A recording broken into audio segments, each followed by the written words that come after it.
il y a des cadeaux, tu sais, qu'on offre à quelqu'un juste pour avoir le plaisir de pouvoir le frapper avec. C'est une image un peu tordue, mais c'est tellement ça. C'est exactement l'idée derrière le jeu dont on va parler aujourd'hui. Cosmic Arena. Ah oui, C'est un jeu de duel spatial, le tout premier de l'éditeur indépendant Rodri Games, et franchement, il nous a mis une vraie claque. complètement. Et c'est pour ça qu'aujourd'hui, on voulait décortiquer un peu notre article et vous expliquer pourquoi on lui a mis la note maximale de 5 étoiles. On va plonger dans le concept, dans sa mécanique principale qui est assez folle, et puis on parlera aussi de l'objet en lui-même. Alors le principe, en résumé, c'est deux entités cosmiques qui s'affrontent. Le but, Créer le plus beau système solaire. c'est ça. Il faut marquer plus de points que l'autre avant que la partie se termine. Mais c'est le comment on y arrive qui est totalement unique. Voilà, on y vient. Le moteur du jeu, c'est ce qu'on a appelé dans notre article du contre-deck building. Alors attends, si j'ai bien compris, chaque carte que je joue pour mon propre intérêt, Mhm. je ne la défausse pas. Je la donne à mon adversaire qui la met sous sa propre pioche. C'est exactement ça.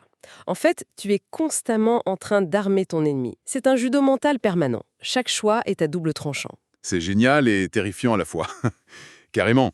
Prends la carte Supernova, par exemple. Un effet ultra puissant. Tu peux détruire une planète adverse. Un coup énorme. Ah oui, ça change une partie. Sauf que, en la jouant, tu sais qu'elle va finir dans les mains de ton rival. C'est ce dilemme constant qui est brillant. Il faut choisir le moment parfait. Mais ça ne rend pas le jeu frustrant. J'imagine qu'on doit passer son temps à surcalculer au point de ne plus oser jouer ses meilleures cartes. C'est tout le sel du jeu, ça t'oblige à être malin. Je me souviens d'une partie où j'ai joué cette supernova, je pensais avoir fait le coup du siècle. Eh. Mon adversaire a souri, l'a pioché au tour d'après et a pulvérisé ma planète capitale. On apprend très très vite à se méfier de ses propres cadeaux. D'accord, donc c'est très agressif. Mais est-ce qu'on ne fait que s'attaquer ou on peut aussi construire un peu son système? J'ai lu cette histoire de convergence. Exactement, ce n'est pas qu'une simple bagarre. La convergence, c'est l'idée de fusionner deux petites planètes pour en créer une plus grosse qui rapporte plus de points. Ah d'accord. Donc tu as cet équilibre constant entre construire chez toi, optimiser ton espace et détruire chez l'autre. Mais oui, l'interaction reste frontale. C'est très punitif. C'est un jeu où ça peut chouiner un peu, comme on disait. Ça pique et ça peut chouiner, mais c'est ça qui rend chaque partie si mémorable. On ne construit pas chacun dans son coin. Et toute cette mécanique, qui est finalement assez brutale, elle est servie dans un écrin, qui est paradoxalement d'une beauté incroyable. L'objet en lui-même est une pièce maîtresse.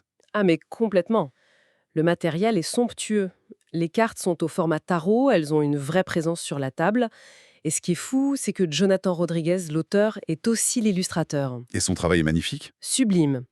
Et l'iconographie est super claire, même pour les daltoniens, ce qui est un détail qui a son importance. Et en plus de ça, la boîte est bien remplie dès le départ. Oui, l'édition est très généreuse. On a directement 3 mini-extensions pour varier les plaisirs et surtout 2 modes solo. Il y en a un contre l'automa. Une sorte d'intelligence artificielle sur carte. Voilà.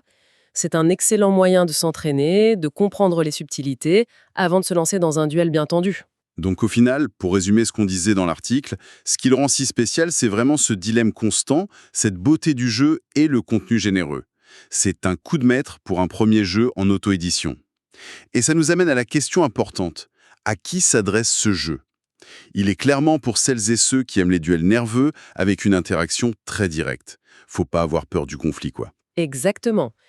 Si on préfère reconstruire son petit jardin tranquillement, sans se faire attaquer, il vaut mieux passer son chemin. C'est un jeu qui demande d'accepter de prendre des coups et d'aimer en donner. C'est bien résumé. Pour conclure, l'image qui me reste et qu'on a utilisée dans l'article, c'est qu'avec Cosmic Arena, Jonathan Rodriguez n'a pas seulement visé la Lune. Non? Il a carrément redécoré toute la galaxie. C'est parfait.